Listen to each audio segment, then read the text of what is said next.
TV7 Israel News is made possible thanks to your generous donations. Shalom, good evening. This is TV7 Israel News broadcast to you from Jerusalem. And in today's top stories, Palestinian Islamists perpetrate indiscriminate rocket fire from Gaza toward Israel's southern communities. The U.S. intelligence community's annual threat assessment openly regards the Islamic Republic of Iran as one of the 4 key threats to the national security of the United States and its Mideast partners. China calls on all relevant parties to the nuclear-related talks in Vienna to do away with any disruptive factors.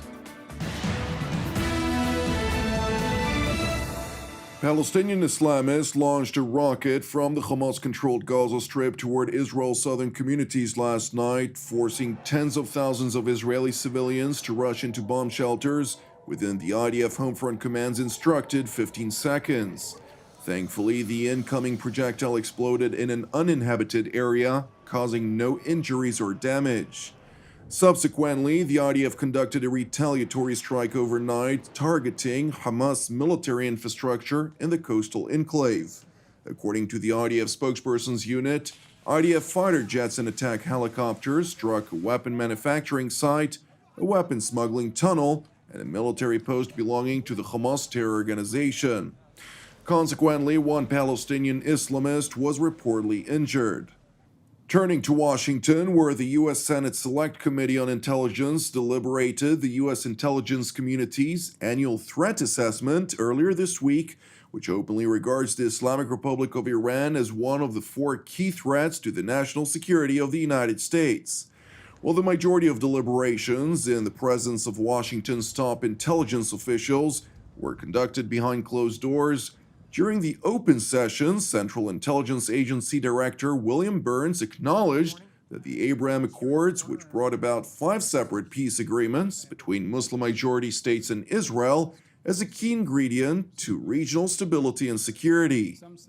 I believe the Abraham Accords, as I mentioned, I think in my confirmation hearing, were a very positive step for the United States, for Israel, and for the wider interest of stability and security in a region in which stability and security are often in short supply.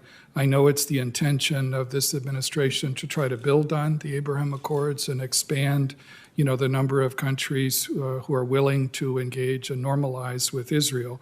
That's never an easy task, but I think it's a very important one.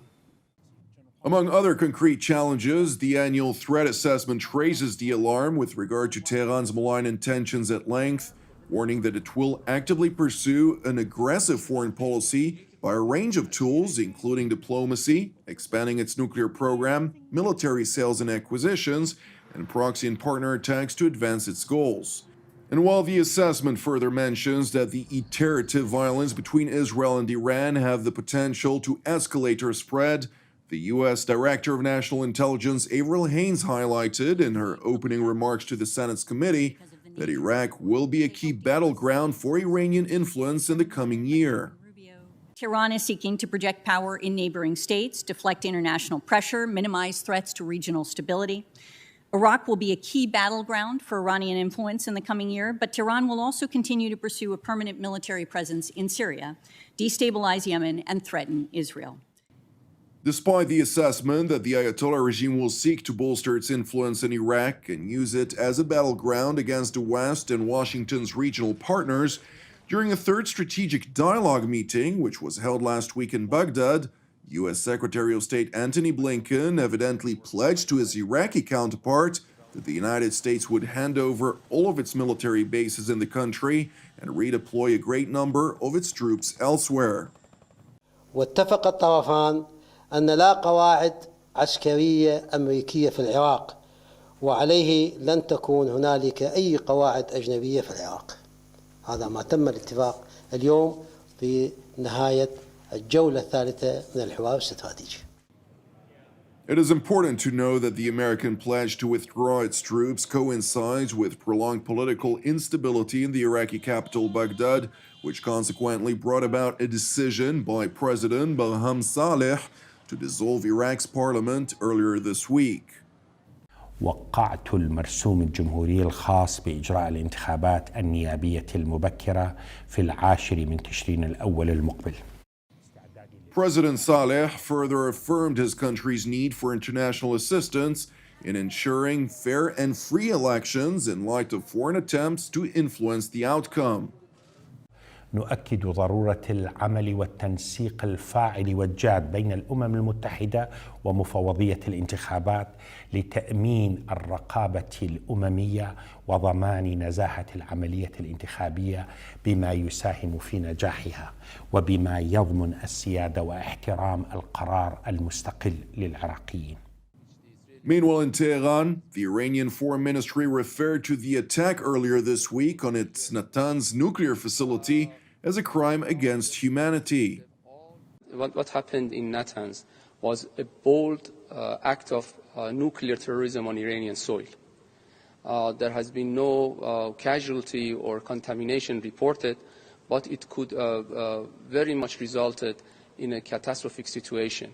So it can be considered under the category of crimes against humanity, which the Israeli regime has been doing that for many years now.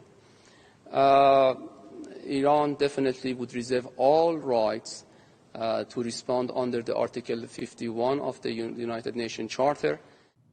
Article 51 of the United Nations Charter asserts that member states of the world body reserve the inherent right of individual or collective self-defense if an armed attack occurs against it, until the Security Council has taken measures necessary to maintain international peace and security.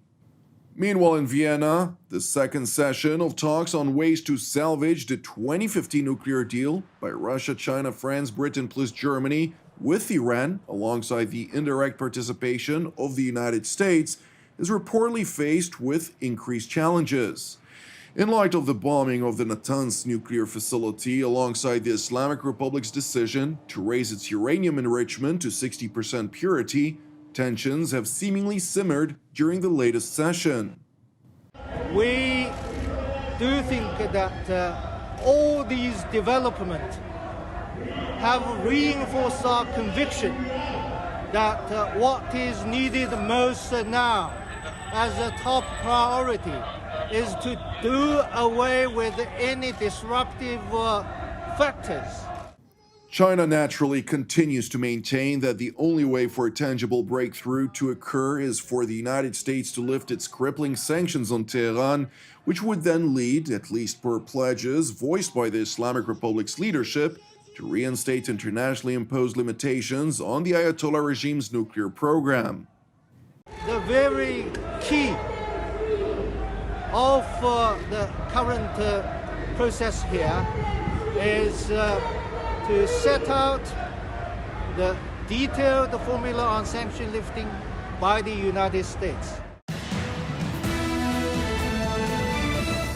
Thank you for watching us. As part of TV7 Israel's prayer initiative, I would like to encourage you today to join myself and the team here in Jerusalem to lift up Cyprus once again in prayer for its salvation and peace, alongside prayers for our persecuted brothers and sisters around the world, in addition to our ongoing prayers, of course, for the peace of Jerusalem and the salvation of Israel. I'm Jonathan Essen, wishing you a Shabbat Shalom U'Mevorach, and we will see you again on Monday at the same time.